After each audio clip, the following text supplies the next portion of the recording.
नमस्ते, मैं चंद्रशेखर आप सभी को मैं अपने चैनल डिलीजेंट एकेडमी में स्वागत करता हूं। हम लोग रेलवे ग्रुप डी के लिए एक मैथ का सीरीज स्टार्ट किए थे, जिसमें हम लोग प्रत्येक दिन रेलवे में आए हुए मैथ का प्रीवियस क्वेश्चन और उस पर आधारित मैथ का क्वेश्चन कर रहे हैं। चलिए आज उस सीरीज में हम लोग आगे की तरफ चलते हैं। इससे पहले अगर आप मेरे चैनल पर नए हो तो चैनल को सब्सक्राइब कर लें और बेल आइकन को प्रेस करना बिल्कुल ना भूलें, ताकि आपको सबसे पहले लेटेस्ट नोटिफिकेशन मिलता रहे। चलिए अब हम लोग क्वेश्चन की तरफ चलते हैं। हमारा क्वेश्चन क्या दिया हुआ है? हमारा क्वेश्चन है प्रतिवर्ष साधारण ब्याज पर एक निश्चित राशि 8 वर्षों में दोगुनी हो जाती है, ब्याज की दर प्रतिवर्ष ज्ञात कीजिए। हमसे पूछ क्या रहे? वार्षिक रेट ऑफ इंटरेस्ट पूछ रहे हैं। अब देखिए ये जो हमारा क्वेश्चन दिया हुआ है, ये हमारा क्वेश्चन एनटीपीसी CBT 2 में आया हुआ क्वेश्चन है। अब देखिए हमें क्वेश्चन में क्या दिया, हमें क्वेश्चन में दिया कि प्रतिवर्ष साधारण ब्याज पर एक निश्चित राशि 8 वर्षों में दोगुनी हो जाती है। तो देखिए हमने मान लिया कि जो राशि है वो 100 रुपये है। हमने मान लिया कि जो राशि है वो 100 रुपये है, तो राशि 8 वर्षों में, राशि जो है 8 वर्षों में कितनी हो जाएगी? दुगुनी होने के बाद कितनी हो जाएगी? 200 रुपया हो जाएगी। अब देखिए यहाँ जो है टोटल ब्याज कितना मिल रहा है? यहाँ टोटल साधारण ब्याज कितना मिल रहा है? 100 रुपये का। तो हम यहाँ ब्याज को निकाल लेते हैं प्रतिशत में। अब देखिए 100 रुपये का ब्याज मिल रहा है, कितने पर? 100 रुपये पर गुने 100 करेंगे तो यहाँ से हमारा ब्याज प्रतिशत पर निकल के आ जाएगा। देखिए 100 से हमारा 100 कट जाएगा, यहाँ से हमारा निकल के आ गया कि टोटल जो है 100% का ब्याज मिल रहा है 8 वर्षों में। अब देखिए जब ब्याज साधारण ब्याज की दर से काउंट होता है तो प्रत्येक साल ब्याज का मिलता बराबर मिलता है। यानी पहले साल अगर प्रिंसिपल का 8% ब्याज मिलेगा तो दूसरे साल भी प्रिंसिपल का 8% ही ब्याज मिलेगा। अब देखिए 8 वर्षों में टोटल ब्याज कितना मिला? 100%। 8 वर्षों में टोटल ब्याज कितना मिल रहा है? 8 वर्षों में टोटल ब्याज मिल रहा है 100%। तो देखिए हम यहाँ से निकाल सकते हैं कि एक वर्ष में ब्याज कितना मिलेगा। अब देखिए एक वर्ष का ब्याज निकालने के लिए हम क्या करेंगे? इस 100 में 8 से भाग देंगे। तो देखिए हम इसे अगर 4 से काटेंगे तो 4 से 100 जाएगा 25 बार में, और 4 से 8 जाएगा 2 बार में। यहाँ से हमारा निकल के आ गया कि एक वर्ष में 25/2% ब्याज मिलेगा। हम इसे क्या लिख सकते हैं? हम इसे लिख सकते हैं 12 सही 1/2%। अब देखिए हमारा निकल के आ गया कि एक वर्ष में ब्याज कितना मिलेगा? 12 सही 1/2%। तो देखिए एक वर्ष का जो ब्याज होगा वही हमारा क्या हो जाएगा? Rate of interest. यानी यहाँ से रेट ऑफ इंटरेस्ट क्या निकल के आ गया? 12 सही 1/2%। हमारा आंसर क्या निकल के आ गया? 12 सही 1/2%। चलिए क्वेश्चन समझ में आ गया होगा। नेक्स्ट क्वेश्चन पे चलते हैं। हमारा क्वेश्चन क्या दिया हुआ है? हमारा क्वेश्चन है अनिल 7,200 रुपये दुबे को 3 वर्ष के लिए और 8,400 रुपये राघव को 4 वर्ष के लिए समान साधारण ब्याज दर पर उधार देता है, और ब्याज के रूप में उसने कुल 4,968 रुपये प्राप्त करता है। प्रति वर्ष ब्याज की दर ज्ञात कीजिए। हमसे पूछ क्या रहे? रेट ऑफ इंटरेस्ट पूछ रहे हैं। अब देखिए ये जो हमारा क्वेश्चन दिया हुआ है, ये हमारा क्वेश्चन NTPC CBT 1 में आया हुआ क्वेश्चन है। अब देखिए हमसे पूछ क्या रहे? हमसे पूछ रहे हैं रेट ऑफ इंटरेस्ट। तो हमने मान लिया कि जो रेट ऑफ इंटरेस्ट है वो 8% वार्षिक है। अब देखिए हमें क्वेश्चन में क्या दिया? हमें क्वेश्चन में टोटल ब्याज दिया हुआ है। अब देखिए हमने रेट ऑफ इंटरेस्ट मान लिया और हमें क्वेश्चन में प्रिंसिपल और टाइम दिया हुआ है, तो हम यहाँ से टोटल ब्याज निकाल सकते हैं। देखिए हम यहाँ से अगर टोटल ब्याज निकालेंगे 8% की दर से, तो यहाँ से ब्याज क्या हो जाएगा? 7200 रुपया 3 वर्ष के लिए 8% की दर से देगा, तो यहाँ जो है इतना ब्याज मिल जाएगा। प्लस का 8400 रुपया 4 वर्ष के लिए 8% की दर से अगर उधार देगा, तो यहाँ जो है इतना ब्याज मिल जाएगा। इन दोनों को ऐड करेंगे तो हमारा टोटल ब्याज निकल के आ जाएगा, और हमें क्वेश्चन में टोटल ब्याज क्या दिया? 4,968 रुपया। यानी ये किसके बराबर होगा?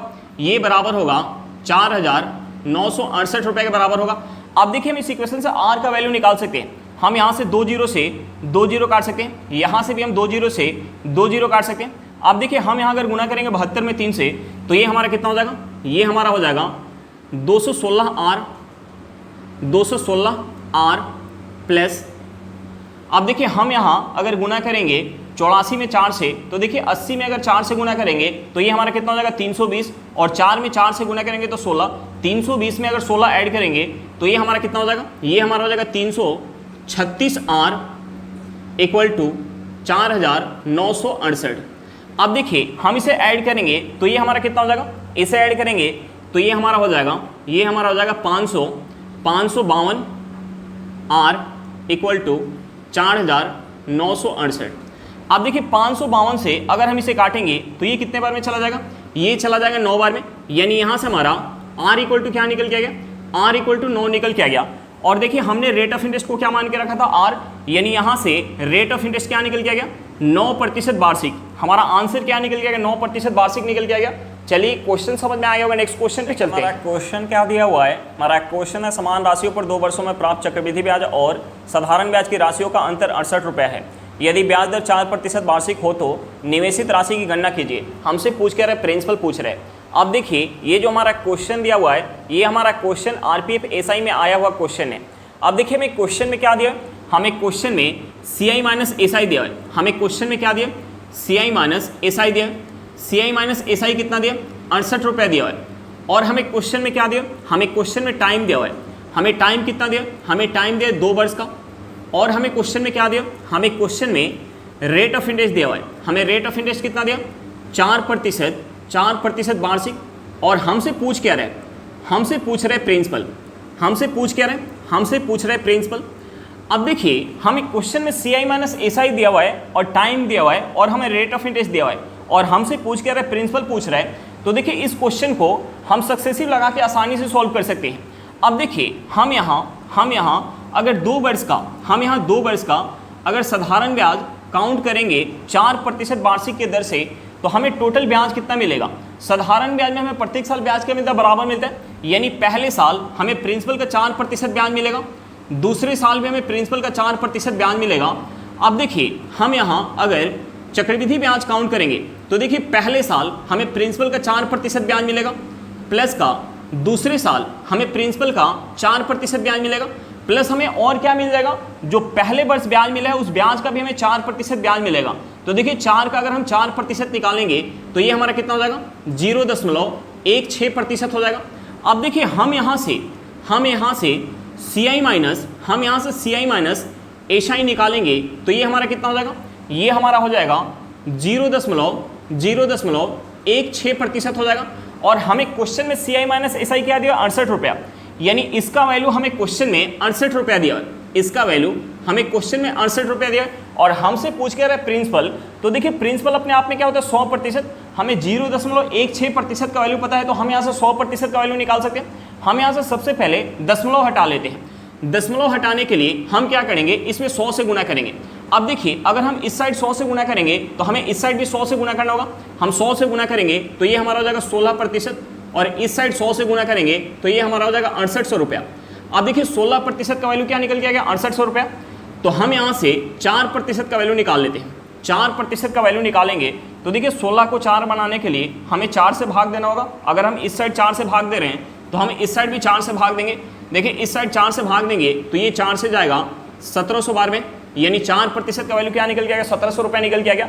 और हमसे पूछ के रहे प्रिंसिपल, यानी 100% का वैल्यू पूछ रहे हैं। तो देखिए हम यहाँ से 100% का वैल्यू निकालेंगे तो देखिए 4 को 100 बनाने के लिए हमें 25 से गुना करना होगा। अगर हम इस साइड 25 से गुना करेंगे तो हमें इस साइड भी 25 से गुना करना होगा। हम इस साइड 25 से गुना करेंगे तो ये हमारा हो जाएगा 0 0। 25 में 7 से गुना करेंगे तो ये हमारा हो जाएगा 175 का 5 हाथ में 17। 25 में 1 से गुना करेंगे तो हमारा 25 हो जाएगा। 25 में 17 ऐड करेंगे तो 25 में 15 ऐड करेंगे तो 40 हो जाएगा, और 2 ऐड करेंगे तो ये हमारा हो जाएगा 42। यानी यहाँ से हमारा निकल के आ गया 42,500 रुपया। प्रिंसिपल क्या निकल के आ गया, 42,500 रुपये निकल के आ गया। हमारा आंसर क्या निकल के आ गया, 42,500 रुपये निकल के आ गया। चलिए क्वेश्चन समझ में आ गया होगा, नेक्स्ट क्वेश्चन पे चलते हैं। देख हमारा क्वेश्चन क्या दिया हुआ है, हमारा क्वेश्चन एक निश्चित राशि पर 5% प्रति वर्ष की दर से 3 वर्षों के लिए चक्रवृद्धि ब्याज 3,783 रुपये है, तो समान राशि पर समान अवधि और समान दर पर साधारण ब्याज कितना होगा। हमसे पूछ के रहे साधारण ब्याज पूछ रहे हैं। अब देखिए ये जो हमारा क्वेश्चन दिया हुआ है, ये हमारा क्वेश्चन एनटीपीसी सीबीटी 1 में आया हुआ क्वेश्चन है। अब देखिए हमें क्वेश्चन में क्या दिया हुआ है, हमें क्वेश्चन में रेट ऑफ इंटरेस्ट दिया हुआ है। हमें क्वेश्चन में रेट ऑफ इंटरेस्ट कितना दिया, 5% वार्षिक दिया हुआ है। और हमें क्वेश्चन में क्या दिया, हमें क्वेश्चन में टाइम दिया हुआ है। हमें टाइम कितना दिया, हमें क्वेश्चन में टाइम दिया है 3 वर्ष का। हमें टाइम कितना दिया, टाइम दिया 3 वर्ष का। और हमें क्वेश्चन में क्या दिया, हमें क्वेश्चन में सी आई दिया हुआ है। हमें सी आई कितना दिया, हमें सी आई दिया हुआ है 3,783 रुपया। और हमसे पूछ क्या रहे, हमसे पूछ रहे एस आई, हमसे पूछ क्या रहे एस आई पूछ रहे। अब देखिए हमसे एस आई पूछ रहे और हमें क्वेश्चन में रेट ऑफ इंटरेस्ट टाइम और CI दिया हुआ है। तो देखिए हम यहाँ सबसे पहले क्या करेंगे, इस रेट ऑफ इंटरेस्ट को फ्रैक्शन में चेंज करेंगे। आप देखिए 5% को अगर हम फ्रैक्शन में चेंज करेंगे तो ये हमारा कितना हो जाएगा, 1/20 हो जाएगा। अब देखिए हम यहाँ प्रिंसिपल मान लेते हैं। देखिए हम यहाँ प्रिंसिपल को मान लेते हैं, टाइम कितना है 3 वर्ष, तो हम यहाँ प्रिंसिपल को मान लेते हैं 20 के पावर 3। हम यहाँ प्रिंसिपल मान लेते हैं 20 के पावर 3। अब देखिए 20 के पावर 3 को हम क्या लिख सकते हैं, हम लिख सकते हैं 8000। अब देखिए हम यहाँ प्रिंसिपल मान लेते हैं 8000, तो देखिए 8000 पर 1/20 के दर से हम 3 वर्ष का साधारण ब्याज और चक्रवृद्धि ब्याज काउंट करेंगे। अब देखिए हम सबसे पहले साधारण ब्याज काउंट करेंगे, तो पहले साल हमें प्रिंसिपल का 1/20 ब्याज मिलेगा, तो 8000 का 1/20 निकालेंगे तो ये कितना हो जाएगा, 400। अब देखिए साधारण ब्याज हमें प्रत्येक साल क्या मिलता है, बराबर मिलता है, यानी दूसरे साल भी हमें 400 मिलेगा और तीसरे साल भी हमें 400 मिलेगा। अब देखिए हम जब चक्रवृद्धि ब्याज काउंट करेंगे तो पहले साल हमें प्रिंसिपल का 1/20 ब्याज मिलेगा, दूसरे साल हमें प्रिंसिपल का 1/20 ब्याज मिलेगा, प्लस का हमें क्या मिल जाएगा, जो पहले साल ब्याज मिला है उस ब्याज का भी हमें 1/20 ब्याज मिलेगा। तो देखिए 400 का अगर हम 1/20 निकालेंगे तो ये हमारा कितना हो जाएगा, 20 हो जाएगा। हम यहाँ टेबल पढ़ेंगे तो ये हमारा हो जाएगा 40। अब देखिए ये हमारा 40 कहाँ से निकल के आएगा, देखिए तीसरे वर्ष हमें प्रिंसिपल का 1/20 ब्याज मिलेगा, प्लस का हमें क्या मिल जाएगा, जो 2 वर्ष तक ब्याज मिला है उस ब्याज का भी हमें 1/20 ब्याज मिलेगा। तो देखिए 400 + 400 800 का 1/20 निकालेंगे तो ये हमारा कितना हो जाएगा, 40 हो जाएगा।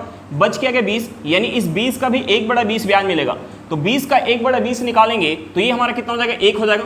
अब देखिए हम यहाँ अगर टोटल ऐड करेंगे तो हमारा क्या निकल के आ जाएगा, CI निकल के आएगा।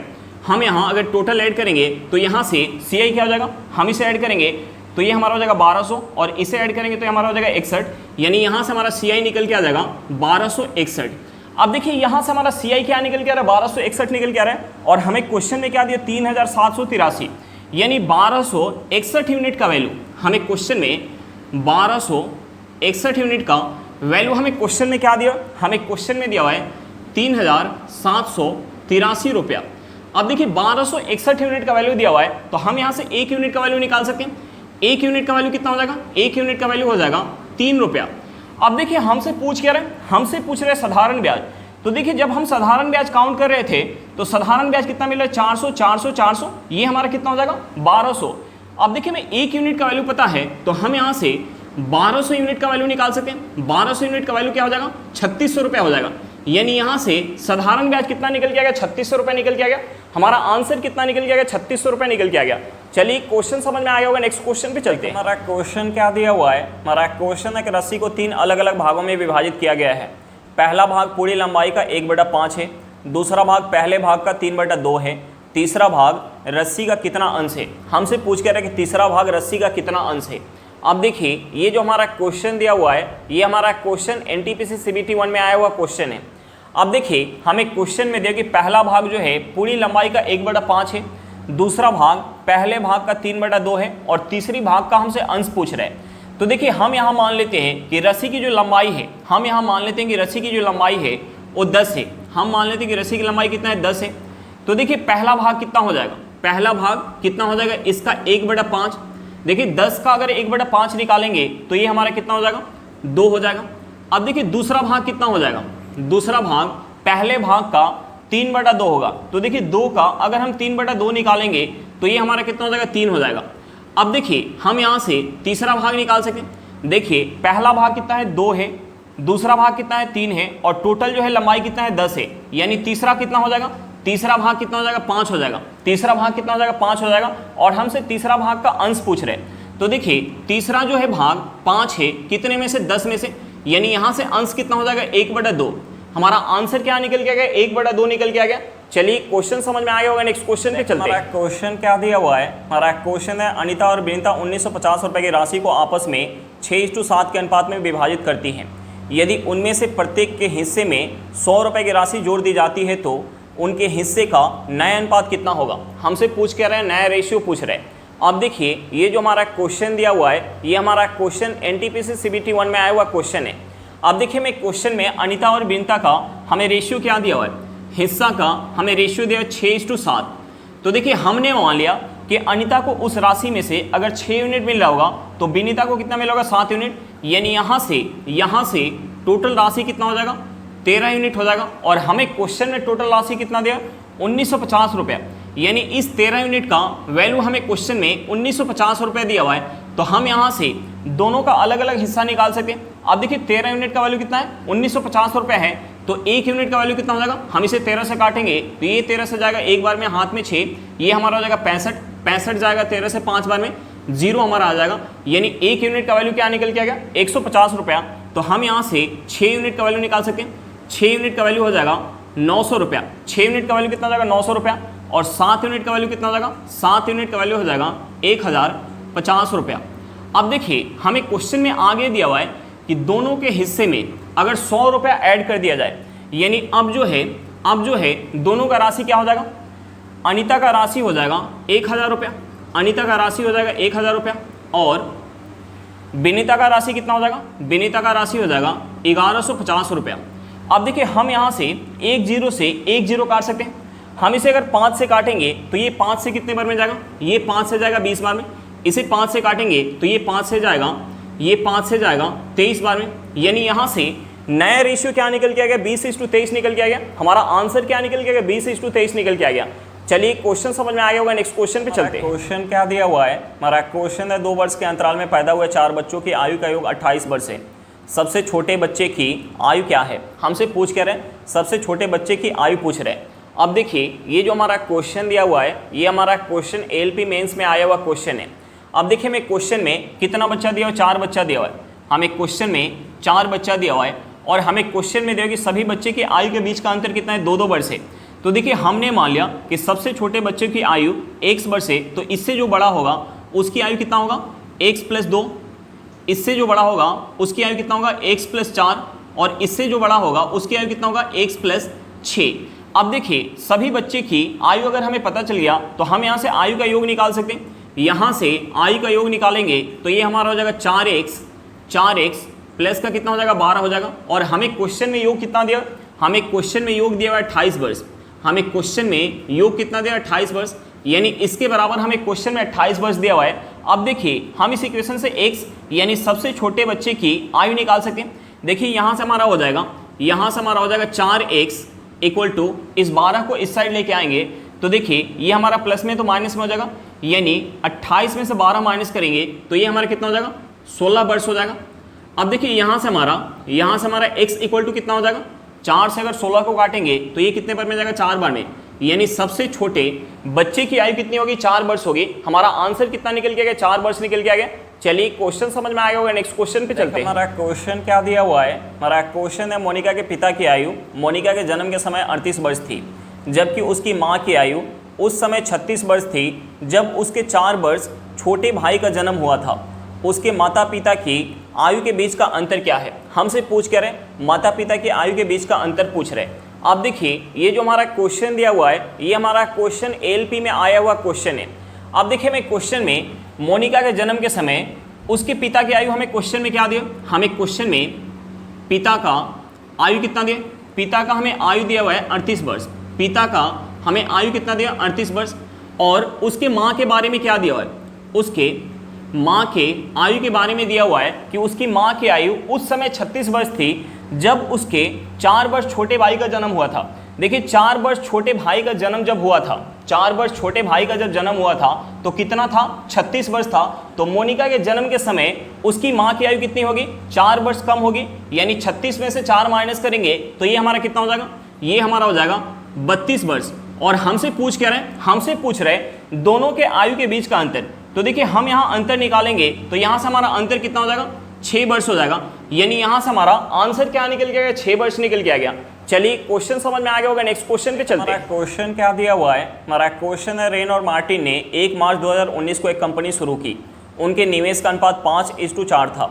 मार्टिन ने 15 महीने बाद कंपनी छोड़ दी, 2 वर्ष के अंत में प्राप्त लाभ को किस अनुपात में विभाजित किया जाना चाहिए, हमसे पूछ के रहा है, लाभ का रेशियो पूछ रहे हैं। अब देखिए ये जो हमारा क्वेश्चन दिया हुआ है ये हमारा क्वेश्चन ग्रुप डी में आया हुआ क्वेश्चन है, हमसे पूछ कह रहे हैं लाभ का रेशियो पूछ रहे हैं। तो देखिए हम लाभ का रेशियो कैसे निकालते हैं, लाभ का रेशियो निकालने के लिए पूंजी का रेशियो निकाल के और समय का रेशियो निकाल के गुना करते हैं तो हमारा लाभ का रेशियो निकल के आता है। अब देखिए इस क्वेश्चन में हमें पूंजी का रेशियो दिया हुआ है, हमें पूंजी का रेशियो कितना दिया, हमें पूंजी का रेशियो दिया 5:4। तो देखिए हमसे लाभ का रेशियो पूछ रहा है, तो लाभ का रेशियो निकालने के लिए हमें सबसे पहले समय का रेशियो निकालना होगा। अब देखिए हम समय का रेशियो कैसे निकाल सकते हैं। हमें क्वेश्चन में टोटल समय दिया है 2 वर्ष का, और हमें क्वेश्चन में दिया हुआ है कि मार्टिन ने 15 महीने बाद कंपनी छोड़ दी, यानी मार्टिन का जो पूंजी है वो 15 महीने के लिए लग रहा है, और रेन का जो पूंजी है वो टोटल 2 वर्ष यानी 24 महीने के लिए लग रहा है। तो देखिए यहाँ से अगर हम समय का रेशियो निकालेंगे तो ये हमारा हो जाएगा 24:15। अब देखिए हमें क्वेश्चन में पूंजी का रेशियो दिया हुआ है और हम यहाँ से समय का रेशियो निकाल लिए, तो लाभ का रेशियो निकालने के लिए हम क्या करेंगे, पूंजी के रेशियो में समय के रेशियो से गुना करेंगे। तो यहाँ से हमारा हो जाएगा 5 × 24:, ये हमारा हो जाएगा 4 × 15। अब देखिए 4 से अगर हम 24 को काटेंगे तो ये कितने बार में जाएगा, 6 बार में। 5 से 15 को काटेंगे ये कितने बार में जाएगा, 3 बार में। अब देखिए यहाँ से हमारा रेशियो निकल के आ गया 6:3। अब देखिए हम इसे 3 से काटेंगे तो 3 से 6 कितने बार में जाएगा, 2 बार में, और 3 कितने बार में जाएगा, 1 बार में। यानी यहाँ से हमारा लाभ का रेशियो क्या निकल के आ गया, 2:1। हमारा आंसर क्या निकल के आ गया, 2:1 निकल के आ गया। चलिए क्वेश्चन समझ में आ गया होगा, नेक्स्ट क्वेश्चन पे चलते हैं। हमारा क्वेश्चन क्या दिया हुआ है, हमारा क्वेश्चन है 25% सांद्रता वाले 36 लीटर संतरे के रस में 80% सांद्रता वाले संतरे के रस की कितनी मात्रा मिलाई जानी चाहिए ताकि प्राप्त होने वाले मिश्रण में सांद्रता 60% हो। अब देखिए ये जो हमारा क्वेश्चन दिया हुआ है, ये हमारा क्वेश्चन एनटीपीसी में आया हुआ क्वेश्चन है। अब देखिए हम इस क्वेश्चन में एलिगेशन लगा के बना सकते हैं। हमें क्वेश्चन में पहले संतरे के रस में हमें सांद्रता कितना दिया, 25%। दूसरे संतरे के रस में हमें सांद्रता कितना दिया, 80%। और इन दोनों को मिलाने के बाद जो मिश्रण बन रहा है उसमें हमें क्वेश्चन में सांद्रता कितना दिया है, 60%। अब देखिए हम यहाँ एलिगेशन लगाएंगे तो जो हमारा नीचे रेशियो निकल के आएगा, और रेशियो किसका निकल के आएगा, मात्रा का रेशियो निकल के आएगा। अब देखिए जब हम एलिगेशन लगाते हैं तो बड़े में से छोटे को माइनस करते हैं। तो देखिए 80 में से 60 माइनस करेंगे तो ये हमारा कितना हो जाएगा, 20 हो जाएगा। और यहाँ अगर हम माइनस करेंगे 60 में से 25 तो ये हमारा कितना हो जाएगा, 60 में से 25 माइनस करेंगे तो ये हमारा कितना हो जाएगा, 60 में से 25 माइनस करेंगे तो ये हमारा हो जाएगा 35। अब देखिए हम यहाँ परसेंटेज इसलिए नहीं लिख रहे हैं क्योंकि हमारा यहाँ रेशियो निकालना है, तो परसेंटेज से परसेंटेज कट जाएगा।